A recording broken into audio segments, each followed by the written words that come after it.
If you've been listening to some local government officials talk about Amendment 3, you might think that if Florida homeowners vote for it, we're going to wake up the next morning with no firefighters, no police officers, and nobody answering 911. Yeah, I don't buy that.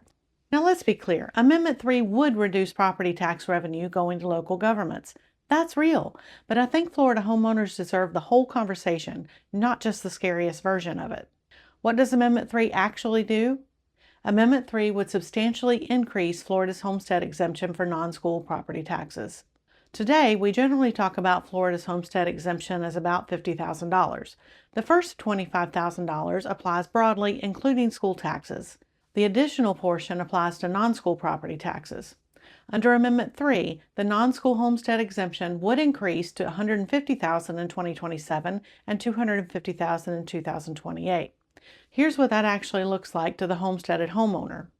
So here's a little chart that I have put up for you guys, and I'm going to go over it on mine while I have it up there on the screen for you. You'll notice that on the left-hand side, we have our school side. Those taxes don't change, okay? Now in this example, I've done the average purchase price of a Florida home at $400,000. That's about accurate right now, okay? And I left the millage rates exactly the same across everything so that you could see the actual differences, okay? So that left-hand side over there only deals with the school side of taxes. The way that Florida taxes are figured is they figure up the school side of taxes and the non-school side of taxes, and then they add them together. On the right-hand side, we have the non-school side, all right? You'll see I've got circled there in red. Currently, we have that $50,000 exemption, okay? So our taxable value, we're starting off at $400,000. Our taxable value with that $50,000 exemption is $350,000, okay? We do that by our millage rate, and that gives us our total non-school tax of $3,989.37, all right? Then in the next column, that is our 2027 proposed column, okay? So we would have a $150,000 homestead exemption, which makes our taxable value $250,000. Same millage rate. That makes our non-school taxes $2,849.55. Then in the far right column, we have a $250,000 exemption, all right? Take that away from $400,000, that leaves us with our total taxable value of $150,000. Same millage rate. That gives us our non-school taxes of $1,709.73, all right?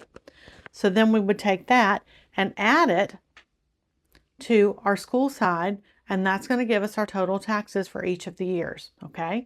So in this section right here, you'll see I have that figured up for you. So today's taxes would be $6,368. 2027, your school side stays the same. Your non-school taxes are at that reduced rate, okay?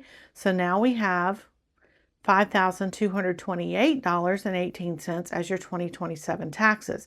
That's a savings of $1,140.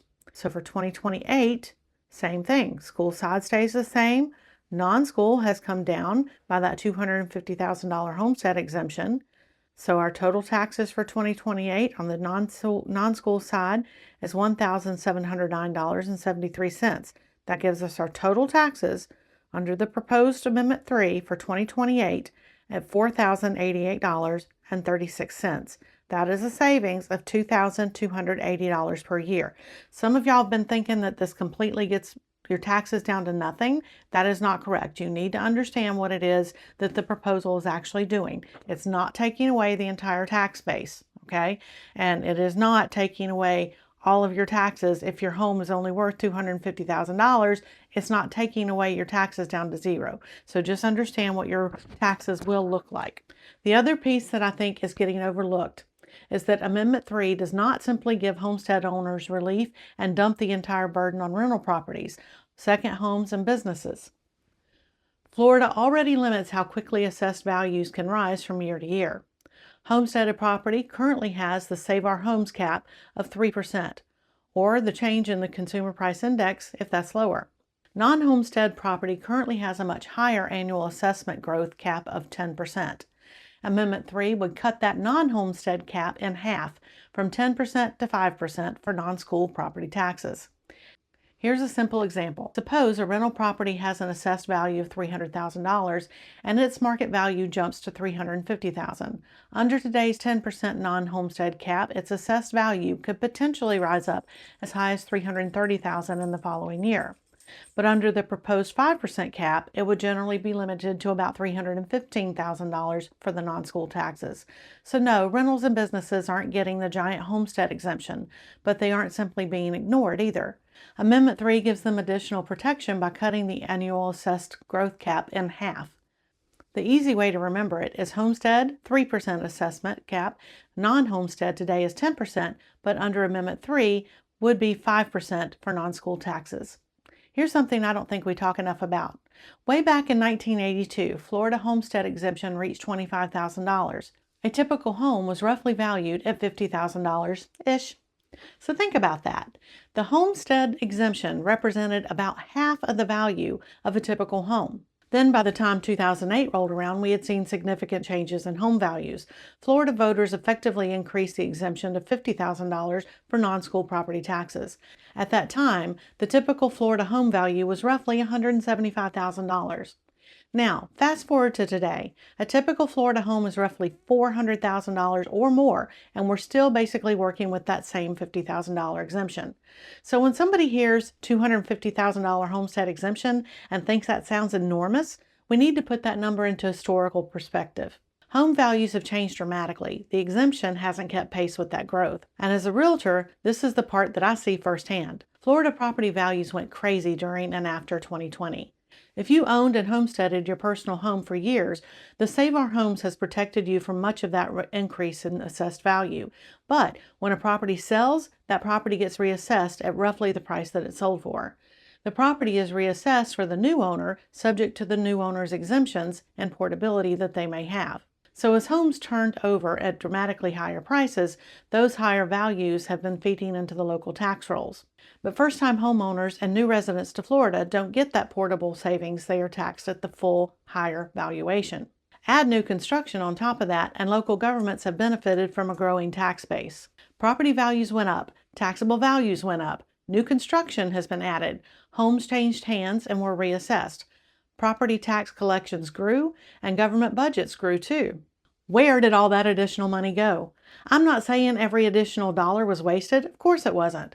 Cost increased too. But local governments also fund grants, studies, nonprofit contracts, cultural programs, parks, special projects, discretionary spending, and plenty of other things that are not police, fire, or emergency services. There's another part of this that matters.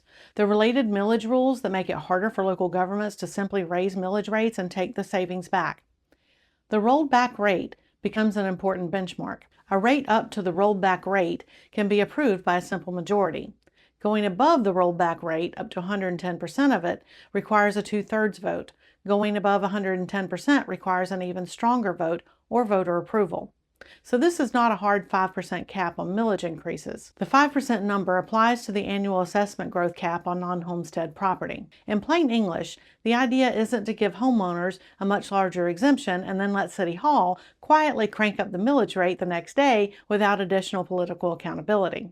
And this is where I get all skeptical about some of what we're hearing. There are actually two Southwest Florida examples worth watching right now. Fort Myers Beach approved a preliminary maximum millage rate of 1.34 mils, up from 1.0294. That's roughly a 30% increase from the maximum rate. That rate is not final and can still be lowered during the budget process. Then there's the city of Fort Myers itself. Its city council approved a proposed tax increase of as much as 10%. Again, that's a maximum at this stage and could be reduced during the public budget hearings. Y'all, Amendment 3 hasn't even been voted on yet. I'm not claiming Amendment 3 has caused either one of these proposed increases, but I do think it raises a fair question. The amendment might not pass. Local governments don't even know exactly what their final revenue picture will look like when it has passed. So shouldn't we be having a serious conversation about spending before substantially increasing the tax rates? I think so. Here's a part of the debate that frustrates me the most. Every time I hear warnings about Amendment 3, I hear police, firefighters, emergency services. Those are essential services. But why are taxpayers always told that those are the first things in danger? That's fear-mongering, in my opinion. So before you tell homeowners we're going to lose police officers and firefighters, show me the list of everything else you were willing to vote out first. Show me the pork, show me the pet projects, show me the studies, show me the grants, show me the discretionary programs. Show me the things government would like to do versus the things that government absolutely must do. The role of government really and truly has one primary objective, and that's to keep its citizens safe. So why are you out there fear-mongering, trying to get people to believe something that just isn't true? Will local governments lose revenue if Amendment 3 passes? Yes, absolutely. This isn't magic money, y'all, and I'm not pretending otherwise. The final amendment also does not contain a broad state fund that automatically replaces every dollar that local government loses. What I'm questioning is the assumption that current government spending must remain exactly where it is, and therefore homeowners must make up the difference. Maybe the answer should include government learning to do more with less, just like homeowners and businesses have to do when their budgets get squeezed. I've worked in real estate a long time, long enough to watch Florida home values change dramatically. I've watched what happens to property taxes when homes sell, and I've watched homeowners get squeezed by insurance, taxes, homeowner association fees, and just about everything else associated with owning a home. When I look at how little the basic homestead exemption has changed compared to what has happened to Florida home values, I think the meaningful property tax relief is long overdue. So I personally intend to vote yes on Amendment 3.